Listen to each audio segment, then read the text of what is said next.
Good afternoon and thank you for joining us on Nationwide. I am Bintu Aliyu Sumonu. The Independent National Electoral Commission, INEC, has reassured that all eligible Nigerian voters that registered will get their permanent voters card before the 2019 general elections.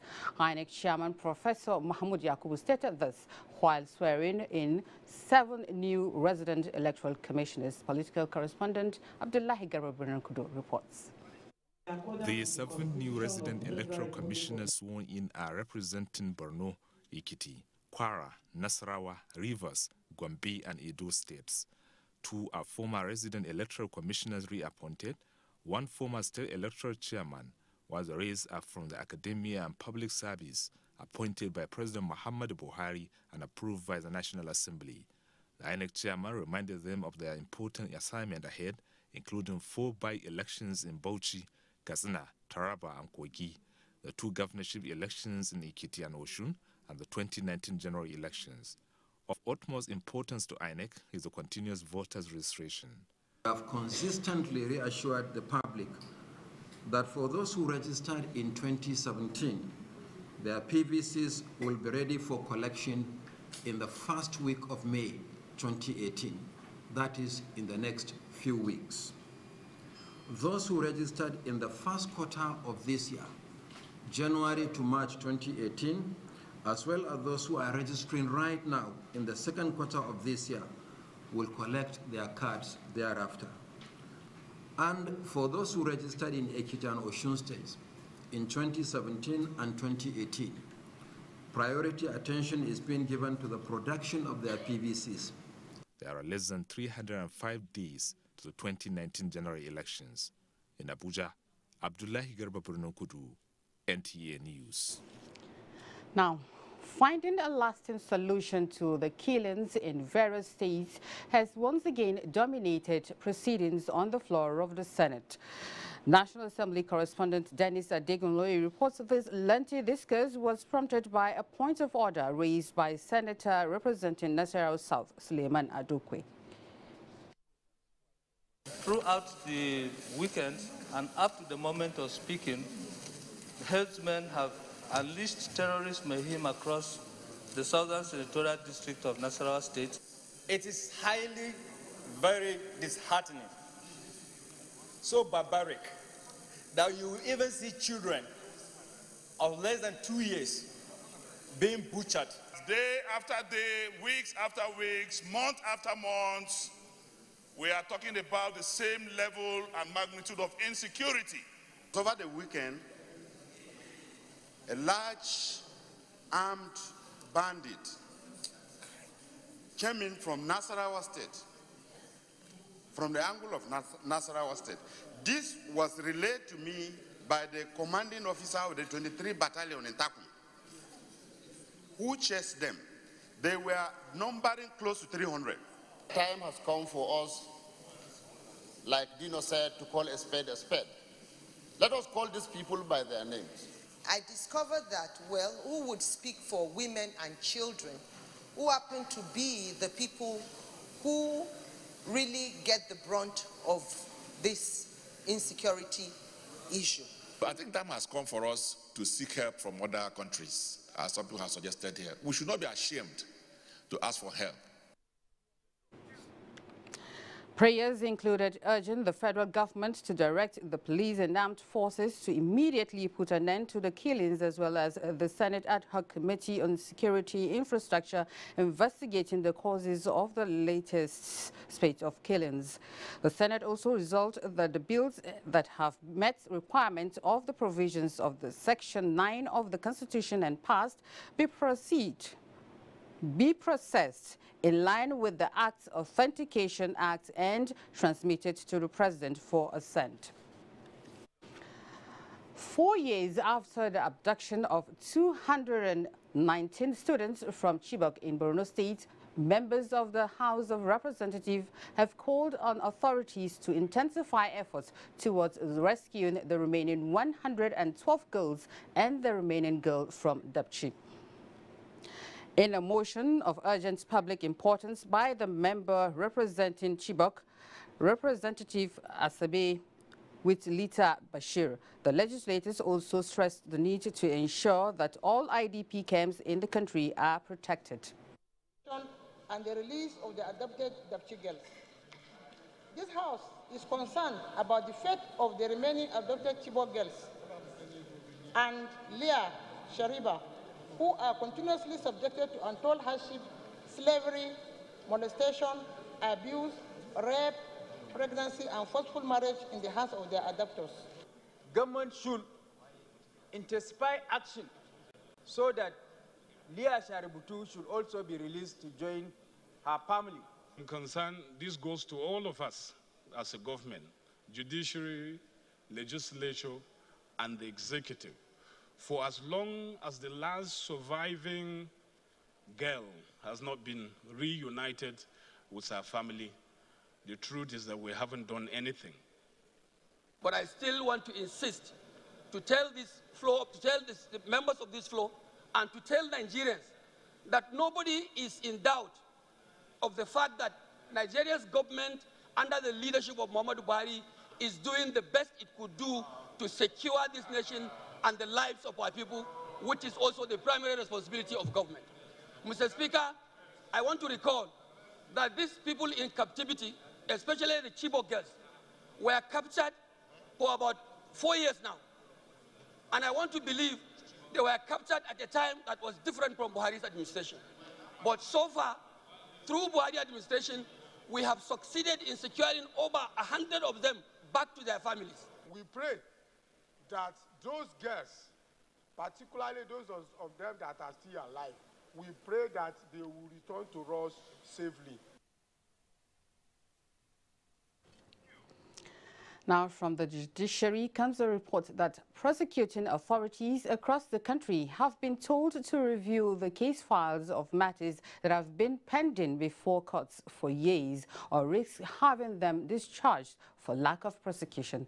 Chairman of the Presidential Committee on Decongestion of Prisons, Justice Ishaq Bello, made the call when he visited the Inspector General of Police at the police headquarters, Abuja. Correspondent Femi Okewu has the reports. Since its inauguration last year, the Presidential Committee on Decongestion of Prisons has so far visited 6 states, but has gathered more than enough to see a picture of the trend that brought about the heavy backlog of awaiting trials in the nation's criminal justice system. The experience is that there are hundreds of cases that have not for even 1 day stepped into the courts, ranging from 4 to 5 and even 14 years. Since in all these instances the finding is that there are no prosecutions, Justice Ishaq Bello and his team did not have to wait to write their final report to tackle the problems from the source. Using the platform of the Nigerian police, who are major sources of arrest and remand, the Presidential Committee on Prison Decongestion are warning all other similar investigatory and prosecutory organizations to either take these awaiting trials to court and review their case files or risk having their cases thrown out. The question the public keeps on asking is there any reason for having these people in prison at all? Because if there is any cogent reason, why staying for long without being placed him on proper trial. The Inspector General of Police instantly directed all state commissioners of police to work with their state attorneys general to sieve out such cases. The synergy between the judiciary and police has to be a continuous exercise. Of course, I appreciate some of the challenges you say we are facing. And I believe possibly with the setting up of this committee, it can lessen the challenge. Now that the Nigerian police at the very highest level is joining in ensuring a faster pace of investigations into trials, it is expected that the duties of the Presidential Committee on Decongestion of Prisons will begin to have a success of its assignment. In Abuja, Femi Okeowo, NTA News. Thank you, Femi. Now, the Economic and Financial Crimes Commission has recovered 57 million naira ecological funds alleged to have been laundered in Niger State. Mukhtar Abubakar Wowo reports that the EFCC's counsel disclosed this in an interview at the Federal High Court, Mina, where former Governor of Niger State, Dr. Muazu Babangida Aliyu, and Umar Mohammed Nasku are standing trial in respect of the money. The Council hinted that the PDP gubernatorial candidate in the 2015 general elections, Umar Mohammed Nasco, refunded 50 million naira. Ibrahim Nasco refunded 3 million naira. Others include Saidu Idris Ndako, who refunded 2 million naira, while 1 million naira each recovered from Umar Mohammed Bawa and one Musin Jibrin. The only person who has not refunded any money yet is first defender, that is the governor, the former governor. But the second defender, who is the immediate past PDP governorship aspirant, has refunded. Counsel to Umar Mohammed Nasco, however, argued that his client did not refund any money to the EFCC. My client didn't refund any money. The money is part of the about 2 billion naira alleged to have been laundered by Dr. Muazu Babangida Aliyu and Umar Mohammed Nasco. From the Federal High Court, Mina, Mukhtar Abubakar, NTA News. Now, Justice Yelim Ogoro of the Federal High Court, Mina, has refused the application of the former governor of Niger State, Dr. Muazu Babangida Aliyu, who asked the court to release his international passport to travel to Saudi Arabia for the Lesser Hajj. Mukhtar Abubakar Wowo reports that the applicants and Umar Mohammed Nasku are standing trial before the court on 8-count charge under the Money Laundering Prohibition Act 2011 as amended. Justice Selim Bagoro, while ruling on the application of Dr. Muazu Babangida Aliyu, asking the court to grant him leave to travel to Saudi Arabia to perform Lesser Hajj, said the first accused person, Dr. Muazu Babangida Aliyu, always presents himself for trial. She added in the ruling that there is appreciable progress within 3 months of the matter, as 6 witnesses have already been taken. The discretionary power for her to release or not to release discretionary, and I think she used her discretion to refuse the release of the travel document. But it was one of the terms for granting the bail that he should deposit the travel document whenever he requested it for any purpose. She informed the court and the prosecution, and they may release it. But since she has decided to use her discretion to do so, we have no choice. We must be okay with the ruling, but then we are not the one that filed. We represent the second defendant. Dr. Muazu Babangida Aliyu and Umar Mohammed Nasco are standing trial before the Federal High Court, Mina, for alleged conspiracy and money laundering to the tune of about 2 billion naira. From the Federal High Court, Mina, Mukhtar Abubakar, NTA News. The Air Task Force of Operation Lafia Doli has successfully destroyed some Boko Haram terrorists at a location about 12 kilometers east of Arege in the Lake Chad region. A statement by the Director of the Public Relations and Information of the Nigerian Air Force, Air Vice Marshal Olatokunbo Adesanya, indicates that a nav intelligence, surveillance and reconnaissance aircraft has discovered Boko Haram terrorist activities with some vehicles mounted with guns in the location. According to a NAV Mi-35M helicopter gunship was detailed to conduct air interdiction strikes to take out the targets. Battle damage assessment reveals that at the end of the air interdiction strikes, activities of the Boko Haram terrorists were completely paralyzed. The Nigerian Air Force says it will continue to provide adequate air support through the Air Task Force of Operation Lafia Dole by conducting a range of air operations to create necessary environment for ground operations to continue apace. Nigerian Army organizes workshop for senior officers. Lagos is our first point of call on Nationwide, and Michael is our guide. Hello and good afternoon, Michael. Take it over. Thank you, Bintu, and a warm welcome to Lagos. The need for retiring senior officers of the Nigerian Armed Forces to take advantage of various experiences and skills acquired while in service to better their lives in civilian business pursuits after military service has been advocated. The Chief of Defense Staff, Abayomi Olonishakin, at the inauguration of 2018 Senior Officers Entrepreneurship Training in Lagos. Rotimi Oluwagbemi has details. The Chief of Defense Staff, General Abayomi Olonishakin, reiterates that the training is geared at equipping the retiring senior officers of the Nigerian Armed Forces with the necessary skills to build their capacity so that they can excel in their various businesses after retirement. He urged participants to take advantage of the benefits the training will offer. This wise, the Armed Forces of Nigeria will become a critical incubator and enabler of business successes in Nigeria, thus identifying with the federal government's policy of achieving inclusive economic growth and development. The aim of the program, basically, is to refocus attention of retired or soon to retire senior officers to the fact that a meaningful and productive life can still be pursued even after retirement. The Chief of Defense Staff seized the opportunity to inspect some vocational centers. He also inaugurated a renovated single officers' quarters and trainees' hostels. A delegation of the United States National War College has paid a visit to the Western Naval Command Apapa. This visit is to get acquainted with the operations of the Nigerian Navy and also take a look at the challenges of the formation and learn from the strategies applied to surmount them. Lee Nineke reports.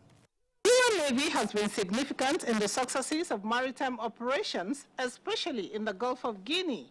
This familiarization tour to the Western Naval Command is expected to afford the U.S. naval officers the opportunity to access the efforts of the command in tackling threats in the nation's waterways.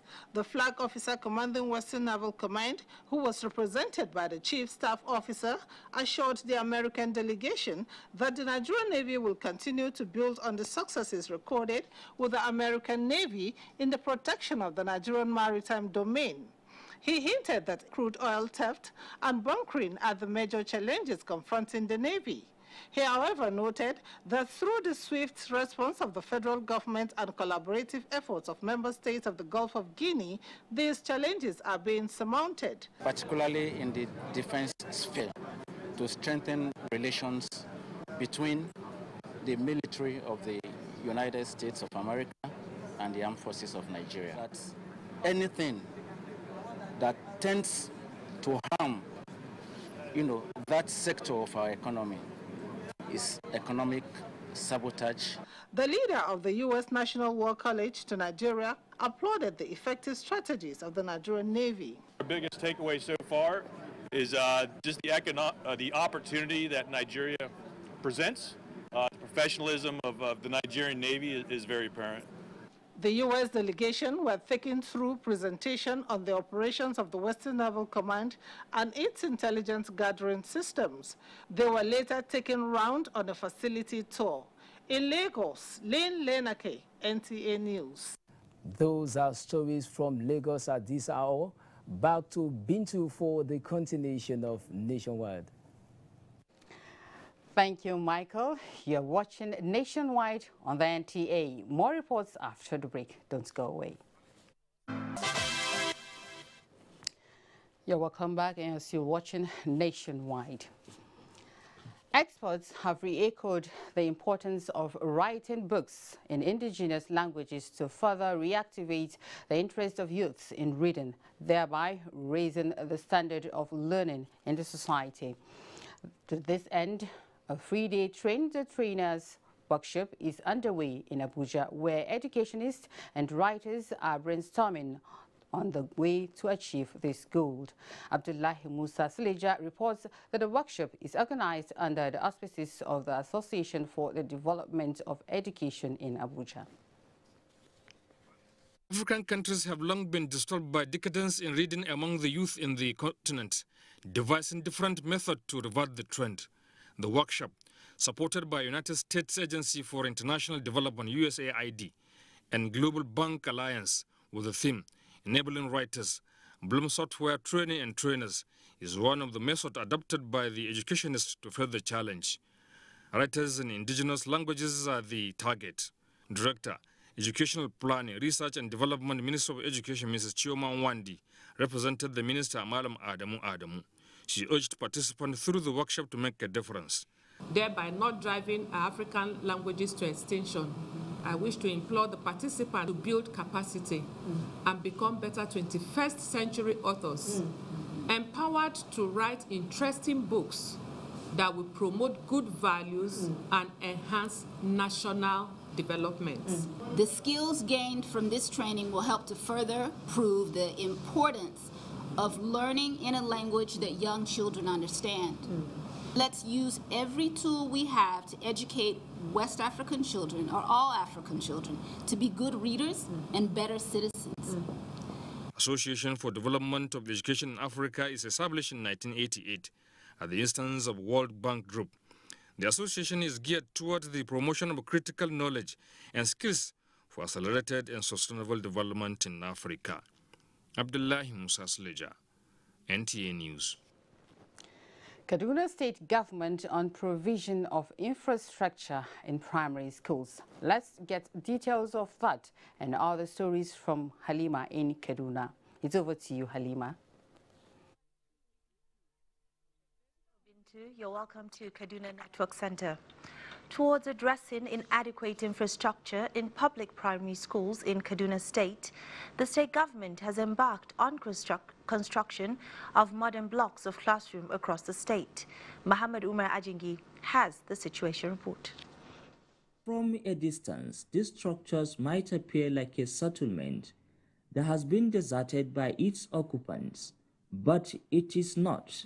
It is one of the public primary schools in Higher Gasa, Kaduna Metropolis. NTA News gathered that there are 2 primary schools located within this same environment, one with a total of more than 32,000 pupils, while the other has a population of 19,000, making a total of more than 50,000 pupils. Each class, they are having 350 or 400 and something. How many teachers? We are having in the class, it's one teacher. Though Higher Gasa is a densely populated area, the government free school feeding program resulting in higher enrollment in primary schools accounted for the recent population explosion. To ameliorate the situation, the Kaduna State government has embarked on reforms and provision of additional infrastructure in public primary schools across the state. Because of the need to accommodate the students and give them a befitting classrooms and furniture, that's why the state government initiates this kind of project. And this kind of project is going in about 5 schools here in Rigasa Ward. The projects are expected to be completed before the end of next month. In Kaduna, Muhammad Umar Ajingi, NTA News. Governments at both federal and state levels have in the last couple of years put in place measures aimed at boosting agricultural production. Haman Jabani in this report takes a look at the measures and their impact on food security. As part of its effort to diversify the nation's economy, the federal government prioritized agriculture and came up with programs such as Anko Borrower, Commercial Agricultural Credit Scheme, the Nigerian Incentive-Based Risk-Sharing System of Agricultural Lending, and Nigeria's Agriculture Promotion Policy, as well as Growth Enhancement Support Scheme. These moves were geared towards making agriculture a business, provide long-term economic growth for food security and value chain approach that will translate to improved domestic food production, boost export earning, provide market and sustainable jobs to millions of Nigerians. The visit to popular Tuesday grain market in Kawo, Kaduna, reveals that there is large stock of variety of grains brought in from various parts of the state due to government support to farmers. Traders in the market are saying food production is no longer the problem, but storage, processing, power, and other relevant facilities, as well as middlemen factor. Kaduna State government says it is taking steps to tackle the challenges and boost agriculture in the state. Our partnership with the Business Innovation Facility of the DFID has also brought about £270,000 in grant to the table, and that £270,000 is to support 6,000 women to grow maize. Stakeholders believe that if these policies and programs are faithfully implemented and sustained, Nigeria will not only regain her lost glory in the sector, but become the business hub in the world as one of the leading suppliers of raw materials.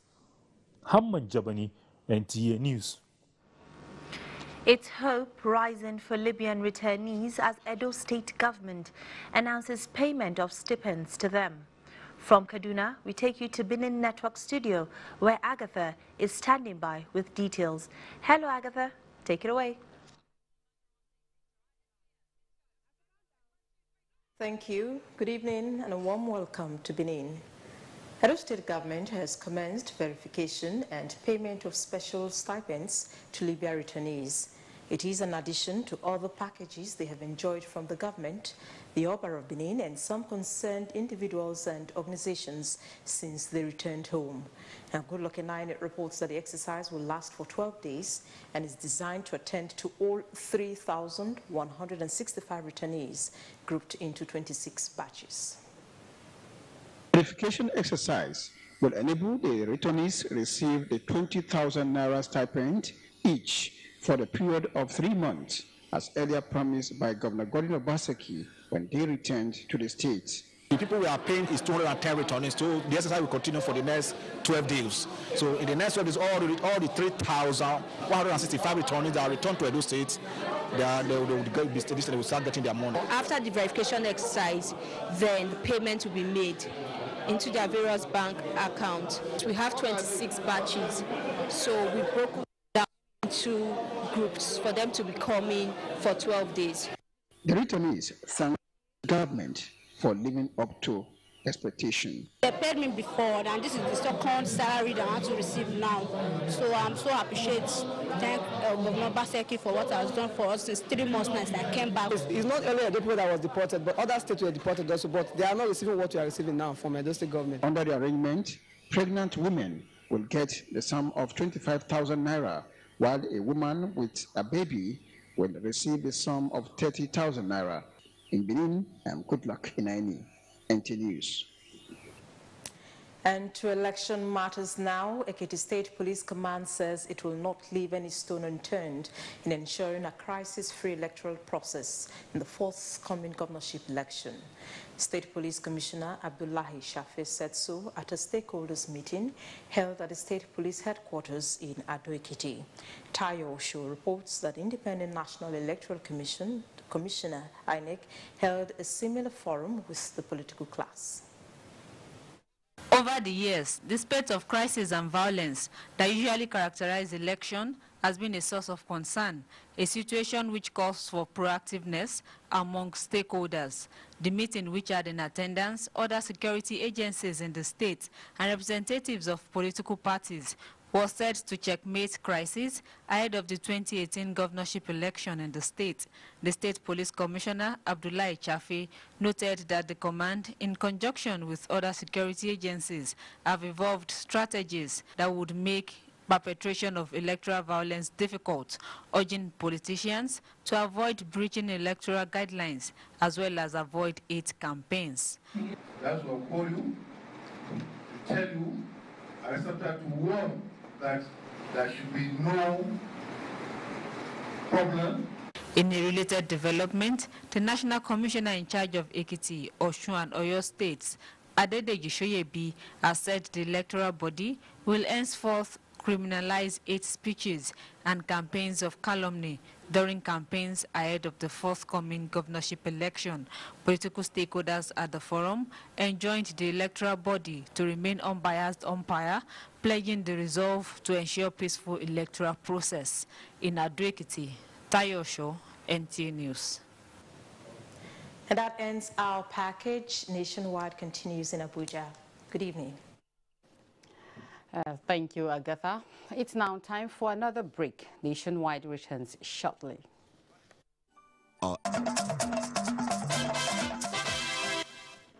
You're welcome back. Nigerian Postal Services, NIPOST, has joined over 18,500 volunteers serving humanity under the Special Marshal Scheme of the Federal Safety Corps. The 25 inductees of the NIPOST staff as Special Marshals are to promote the right attitude of their members who drive to every nook and cranny of the nation to deliver mails and parcels. Emmanuel Anyimiro reports. NIPOST has a long history of rendering postal services, particularly to rural areas, where adherence to traffic regulation is very low. Due to the spread of NIPOST, the newly inducted special marshals are expected to key into the Safer Road campaign of FRSC, thereby serving as safety agents. Indeed, it's a privilege to bring you people on board to be part of us. You are a change agent now.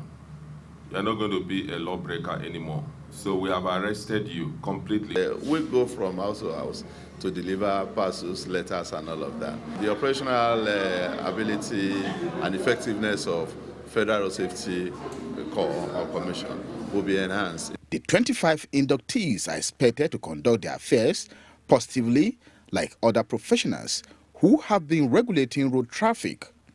Emmanuel Ayemiro, NTA News. Nigeria and India are set to enhance their cultural ties as both countries work towards reviving the Memorandum of Understanding on Culture and rolling out programs that will promote it. This was made known when the Indian High Commissioner to Nigeria received the Director General of the National Council for Arts and Culture, Otumba Olusegun Runsewe, in Abuja. Onyinayeka Luoka reports. For about 60 years, bilateral relations between India and Nigeria have considerably expanded, with both countries building strategic and commercial ties. With this added development, the excited Indian High Commissioner to Nigeria was eager to take the Director General of the National Council for Arts and Culture, Otumba Olusegun Runsewe, round the mosaic artwork, a panoramic ceramic wall that captures the 70 years of India's independence, showcasing different stages. Both countries with rich, diverse cultural heritage spreading through ethnic, religion, and other aspects are exploring ways of collaborating. We are launching a new brand event every year, starting from 5th of May, wherein we're titling this as Namaste Nigeria, which means greetings to Nigeria. So showcasing of the dances, costumes, and music. This will be a new vista, opening windows to other countries to come and collaborate on cultural strengths of the region and of course of the world. Director General, National Council for Arts and Culture, Otumba Olusegun Runsewe, aside expressing willingness to collaborate, commended the Indian High Commission for utilizing local materials and workforce. The artwork, which is expected to last for about 30 years, is made with ties from the Royal Ceramics, manufactured by the West African Ceramics Limited. Oyinaya Kalu Oka, NTA News. Now, International Press Institute's Publicity Committee visits Rivers State. Over now to Ogechi in Port Harcourt for details. Thank you for joining us in Port Harcourt. Ahead of the 2018 International Press Institute World Congress, the Publicity Committee, headed by former DGNTA Dr. Tony Iradia, has visited Government House Port Harcourt as part of its advocacy and sensitization mandate for the global event. Ogechi completes the report. The World Congress of the International Press Institute is scheduled to hold in Nigeria by June this year. Ahead of the event, the Publicity Committee of the Congress is in Government House to draw support and create awareness for the event, as well as inform the Rivers State Governor that he will be presenting a paper at the Congress. At the head of the committee is a former Director General of Nigerian Television Authority, Dr. Tony Iradia. We anticipate a change of narrative whereby the media knew only the negatives of Nigeria. They only heard the negatives, they read the negatives. Now they will be here and they will see for themselves that there are many things that are in Nigeria that are also in their own countries. Governor Wike assured them of the support of the Rivers State government. He expressed disappointment that the Nigerian media is resting on their oars. The press is not speaking for the rich. The press no longer talks for the poor. The press used to be the conscience of the society. I don't know where the conscience is again. Dr. Tony Iradia had stopped by at NTA Port Harcourt Network Center to interact with management of the station on the same subject matter. The International Press Institute is the largest media body in the world that caters for journalists and dedicated to the fight for press freedom. In Port Harcourt, Ogechi Nyekwelu, NTA News. A seminar organized by the Federal Character Commission in Port Harcourt, Rivers State, has drawn attention to the imperatives of fairness and justice in the distribution of appointments and infrastructure in the country. Robinson Deratede covered the seminar and reports that stakeholders in the South-South geopolitical zone were in attendance. The seminar aims at ensuring a stable and egalitarian system. Keynote speaker and secretary to the government of the Federation, Boss Mustafa, represented, said the effort of the government in revamping all critical sectors of the economy requires the cooperation of all stakeholders. The coastal rail project from Lagos to Calabar, slightly to Troke, Port Harcourt to Uyo Calabar, is being worked out. Executive Chairman, Federal Character Commission, Shetima Buka Abba, and Rivers State Governor Nyesom Wike, represented by his deputy, advised all levels of government to consciously avoid lopsided appointments and citing of projects. State governments should not concentrate projects in one senatorial zone or one district or one local government. Our great nation must strive to close the gap by being just, fair, and just. Paper presenters and other stakeholders agree that the increasing cry of marginalization can be addressed. Promote and sustain inclusiveness in order to generate social capital. The seminar attracted various sectors of the society. Robinson Deratede, NTA News. And that's our bit from here. Is back to you, Bintu. Thank you, Ogechi. We now bring you the excerpts of President Buhari's speech during an audience with a diaspora support organization in London. The world, except that Nigeria has been a gifted country, resources and human beings wise. But the failure of some of the leadership along the line in our history overwhelmed the observers why a country of such magnitude in population and resources has failed so far to capitalize on its resources and, improve the lifestyle of the people. Looking at the circumstances, we haven't done too badly.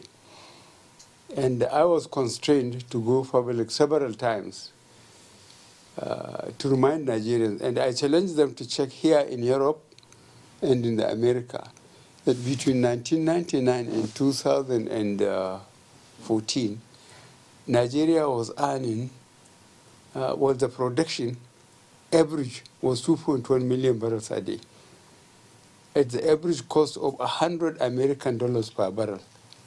It went up to 143, but it stabilized about, average was 100.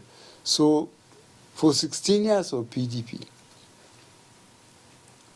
Nigeria was earning 2.1 million times 100 times 16 years. When we came by some fabulous coincidence, it crashed. The oil price crashed to 28, 37, then was oscillating between 40 and 50, until recently when it's above 60. When it crashed, so I went to Central Bank with my cap in my hand. I say, any savings? If he like, he can check what I have said, what I have claimed. In Europe and America, how much Nigeria was earning. He said, only debt. That's terrible. I said, what did you do with the money? And he told me that Nigeria was buying food and fuel. Food and fuel. Food, I did not believe him then, and I told him. And up to now, I don't believe him. Fuel, I tried to check.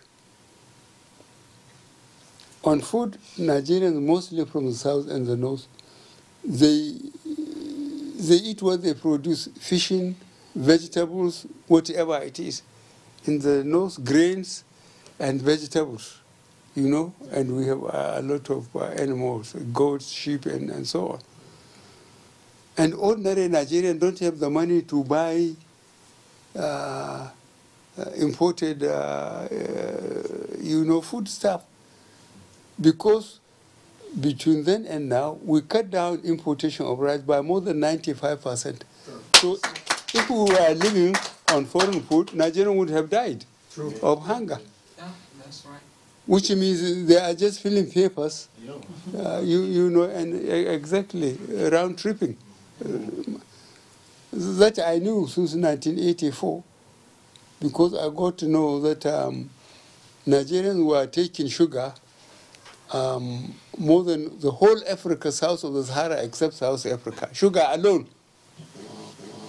What happened, the bankers and the businessmen will just stamp papers and siphon the money. When we check on the oil, we found out that about 50% of the claims were fraudulent. They just stamp papers and share the money. Wow. So among the elite, there are really wicked people that kept Nigeria poor.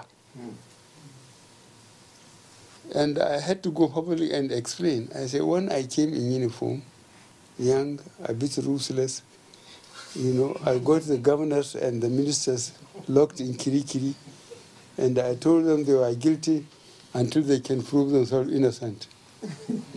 But when I decided to wear agbada and join the majority, it took me 3 appearances in Supreme Court, and the first one, God agreed. I came here. So I went through the whole blast of Nigerian revolution, really political and military. I too was detained for more than 3 years. So nobody could tell me anything. I was detained. Those whose money we took away as a result of committee work, only 2 people was the exception. One, a former minister in Shagari's government. I think he is late. Biliamun Usman. He's from Jigawa State. The other, Adam Chiroma, who is still alive and in fact was a governor of Central Bank. They were the only 2 exceptions. All the rest were somehow involved, you know. But I was captured, detained, and whatever they stole from government were given to them, including fixed assets, where they had a lot of trouble. I cannot be grateful enough because you showed a lot of personal courage and sacrifice to identify yourself with the administration here in diaspora, because we are still working very hard. So what I want to assure you is that your confidence is not being abused. We are doing our best to justify your confidence in the administration, and we appreciate the sacrifices you are making by being different. And we are not underrating the resources at the disposal of those people. I have just told you what they have done in 16 years, you know, with our resources. Nigeria has never had it so good between 1999 and 2014. I have just told you, and it's not possible for us to recover even 50% of what has been stolen in the country. We'll just do our best to impress and put on record that we have tried. But the damage they have done is virtually irrecoverable because they have got assets and monies all over the world, in the United States and here in Europe. We have been able to recover a few with the cooperation of Switzerland and in America, where there are too many technicalities. Right from Obama's time, you know, we identified some money. For you, it's not difficult to understand because their system, financial, the banking system, the insurance, then those on the petroleum side, those who have the tankers, you know, and the oil companies, you know, the circle is vast. While the politicians here are being effectively supervised by the citizens, they cannot take money, but they sustain their political structures and the elections. So they know whoever steals money and bring it here, they know where the money is. But the system are deeply involved, so they don't dare them. It's up to us to make the proper investigation and invest even more Nigerian money to pay competent lawyers and security people to go around and find out what is available. So it's almost impossible to uncover and recover all that have been taken from Nigeria between 1999 and 2014. True. That's right. And when we came, what happened to the money? We know the roads. I'm sure your colleagues in the country are telling you, since PTF days, when we did the roads from Abuja to Onitsha to Port Harcourt, you know, when we are coming back, now people are even growing food on the highway between Enugu and Port Harcourt. Wow. Because we are not able to finish it. We did Onitsha, Abuja to Onitsha, Abuja to Port Harcourt, but on our way back, I decided to leave PTF. Now you can't find out which is your way, and so on. So the roads were not done. The railway was virtually killed, not to talk of NEPA. But if the infrastructure, if they had used 50% of that money and did the infrastructure, the roads, the rail, and power, Nigeria would mind their own businesses. That's true. I'm telling you, they wouldn't even be interested in what the government was doing. That's right. But they were so inept, they were so bent on stealing, that they even forgot to cover stealing properly. God. Anyway. They were looting with impunity. Yes. Yes, thank you very much. Yes, I said how many years ago that we have no other country than Nigeria. We just have to keep on doing our best and make sure that history is fair to us by recording correctly what we met and what effort we have made. I thank you very much indeed for your sacrifice, because you may as well keep quiet and mind your own businesses and be too comfortable. But you decided to hold the bull by the horn, as they said. I thank you very much indeed. Thank you very much. Say Baba, say Baba, say Baba, say Buhari, say Baba, 2019, say Baba, 2019.